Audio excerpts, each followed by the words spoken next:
Hey everyone, welcome to Team Coyle's Real Estate Hub, your go-to resource for all things real estate.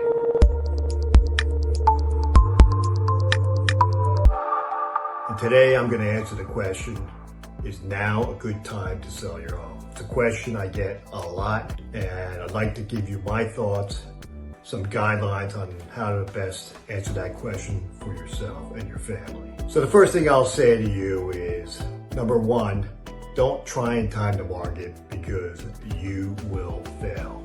Even the great Warren Buffett will say, trying to time the market is a fool's game.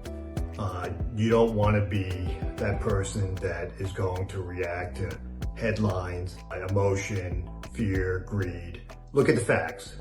Look at your circumstances, your situation, define your goals, and most importantly, since your house is probably the largest investment in your portfolio, talk to a professional, talk to a real estate, talk to 2 or 3, get multiple opinions, and then make a decision based on the facts once you have them all together. The second consideration I would like you to think about is supply and demand in the marketplace. And currently, the supply and demand imbalance in the market still favors the seller. And this is particularly true in the low price range of homes. I would say anywhere below $2 million, you still have a large pool of eligible buyers to choose from. But remember, buyers are very price sensitive, particularly in this market, given high mortgage rates and just the overall inflation of home prices over the last 5 years. I think I saw a statistic, home prices in general are up 50% since 2020. And that's a pretty high growth rate. The third thing I'd like you to think about before putting your house on the market is your personal view of your home's worth.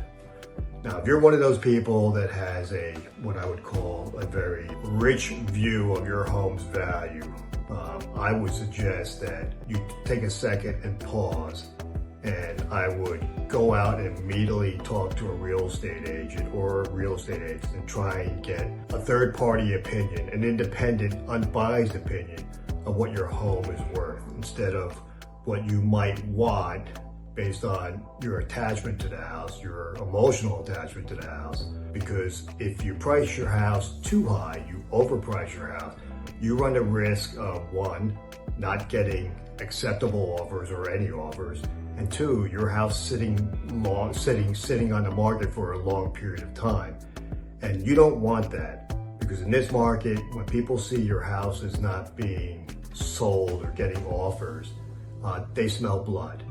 And when that happens, you're going to be forced to drop your price, and you drop your price, you're probably going to end up selling your house for a price lower than you had expected. You don't want that, and I don't want that. The last thing I think you should think about is your life circumstances. This is probably the most important thing to think about, and kind of relates to my earlier point, you can't time the market. You should be making a decision based on your personal needs and goals. So for example, if you're gonna, relocate for work reason, that's a good reason. You want to downsize, that's a good reason. If you want to just monetize that nest egg that you built up for 10, 15, 20 years, that's a good reason. But talk to a professional and figure out how you can get from thinking about selling your house to selling your house, and doing it in a way that's going to be advantageous for you. And I'd just like to wrap up the video with just answering the question. And the only way I think you can answer this question is now a good time to sell your home? And the honest answer, it depends. It depends on your unique situation. So thanks for watching. Please drop a comment below and tell me if you like these types of videos, and we'll do more, or if you want to talk about a different topic. And don't forget to hit that like or subscribe button for more real estate insights. Have a good day. See you later.